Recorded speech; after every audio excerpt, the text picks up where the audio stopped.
Bonjour. Dans le chapitre des radicaux, nous allons parler maintenant des racines cubiques. Alors, une racine cubique s'écrit comme ceci. Elle a un radical avec un petit 3 écrit ici pour indiquer que c'est la racine cubique et il y a un radicand. Quand on a des racines carrées, c'est juste comme ceci. C'est une convention, on n'écrit pas le petit 2, mais c'est racine carrée de A. Et on pourrait faire des racines quatrièmes, des racines cinquièmes. Racine cinquième s'écrirait comme ceci, avec un petit 5 dans le radical. Racine cubique, racine donc avec le petit 3, et puis le radicand qui vaut A. Les conditions d'existence. Dans le cas des racines cubiques, on pourrait avoir quelque chose, un radicand, qui est négatif. Alors, je rappelle ce que c'est une racine cubique. C'est donc un nombre réel qui, quand on l'élève au cube, donnera A. Peu importe son signe.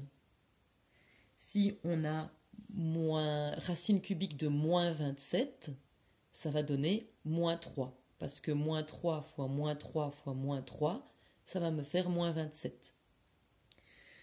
Donc, dans les conditions d'existence, il n'y en a pas dans les racines cubiques, en tout cas pas à cause de la racine cubique, et donc on peut dire que A peut être positif, négatif, il peut même valoir 0, racine cubique de 0, ça fait 0.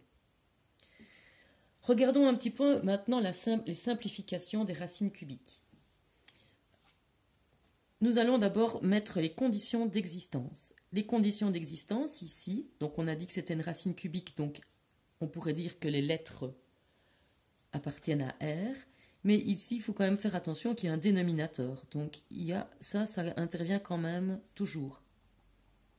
Et un dénominateur, on sait bien qu'il ne peut pas être égal à 0. Donc, y exposant 9 doit être différent de 0. Si quelque chose exposant 9 doit être différent de 0, le quelque chose de départ ne peut pas être égal à 0. X, par contre, lui, peut être égal à tout ce qu'on veut. Donc, les conditions d'existence, ça va être que X appartient au réel et que Y appartient au réel sauf 0. Ça, c'est nos conditions d'existence. On va maintenant simplifier. Quand on avait des racines carrées, on essayait de montrer des carrés, puisque la racine carrée et le carré avaient des effets qui s'annulaient. On pouvait donc simplifier comme ça. La racine cubique, c'est le même principe. On va essayer de ressortir des cubes. 32. 32, on peut toujours... je vais quand même garder le moins. 32, on peut le décomposer comme on faisait avec des racines carrées. 32 est divisible par 2, ça fait 16, divisible par 2, ça fait 8, 4, 2, 2, 1. Et je vais essayer de les relier par 3 cette fois. Donc 32, ça me fait 2 exposant 3 fois 2 au carré. Ok ? X7, c'est x exposant 3 fois x exposant 3, ça va m'en faire 6, fois x, ça m'en fait 7. Divisé, y9, c'est y exposant 3, fois y exposant 3, ça m'en fait 6, fois y exposant 3, ça m'en fait 9. On va essayer maintenant de sortir tout ce qu'on peut. Le moins, qu'il soit à l'intérieur ou à l'extérieur de la racine cubique, ça ne change rien, donc autant le mettre à l'extérieur. 2 exposant 3, on peut le sortir de la racine cubique, et donc il perd son exposant 3. 2 au carré, je ne peux pas le sortir. X au cube, je peux le sortir. Le deuxième x au cube, je peux le sortir. Au dénominateur, j'ai y au cube que je peux sortir. J'ai un deuxième y au cube et j'ai même un troisième y au cube.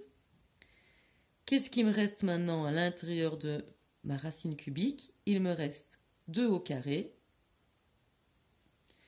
Il me reste x et il ne me reste plus rien au dénominateur.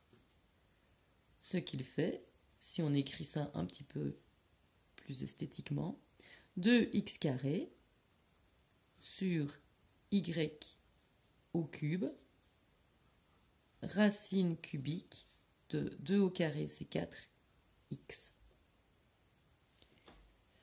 Essayons maintenant de simplifier celui-ci. Première chose, condition d'existence.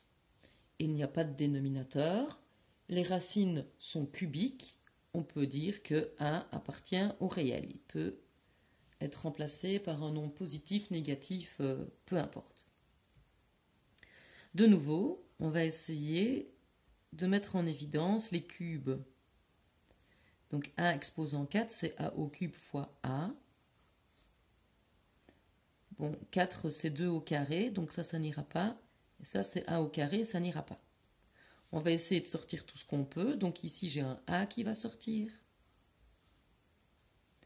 Mais le reste ne pourra pas sortir. Par contre, il y a une propriété des racines carrées comme les racines cubiques. Si on a une multiplication, un produit de racines cubiques, ça peut aussi être une racine cubique du produit. Donc on peut faire en gros une grande racine cubique où je vais avoir 2 fois A fois 2 au carré fois A au carré. Ceci m'intéresse parce que 2 fois 2 au carré, je recopie tout, 2 fois 2 au carré, ça me fait 2 au cube, et 1 fois A au carré, ça me fait A au cube. Ceci, je peux les sortir. J'aurai donc, A. Le 2, je peux le sortir de la racine cubique. Le 1, je peux le sortir de la racine cubique. Et donc, j'ai 2A au carré.